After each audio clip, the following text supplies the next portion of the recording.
Hi అండి అందరికీ.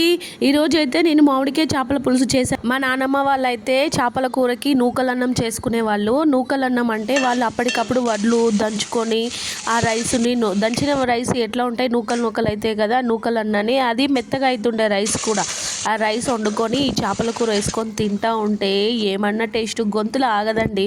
ఆ రైస్ మెత్తగా ఉంటుంది కదా, ఇంకా చేపల కూర వేసుకొని ఇంకా తినడం ఉండదండి, ఇంకా జుర్రడమే ఉంటుంది. మనమైతే ఈ చేపల కూరకు రైస్ మెత్తగా చేసుకుని తిన్నామంటే ఇంకా చేపల కూర మెత్తగా ఉన్న రైస్ అన్నము గొంతులో నిలుస్తుందండి. ఇట్లా వేసుకుంటే అట్లా కిందకి జారిపోతుంది. ఏమన్నా టేస్ట్ అంటే సూపర్ టేస్ట్ ఉంటుంది. అలాగే నా వీడియోని లైక్ చేయండి. లైక్ చేయడం వల్ల ఎక్కువ మందికి రీచ్ అవుద్ది. సబ్స్క్రైబ్ కూడా చేసుకోండి. చేపల కూర మాత్రం టేస్ట్ సూపర్ ఉందండి. ఇలా మెత్తగా ఉన్న చేపల కూరకు ఒక్క ముద్ద పోతుంటే అమ్మలు నానమ్మలు గుర్తు రావాల్సిందే అండి.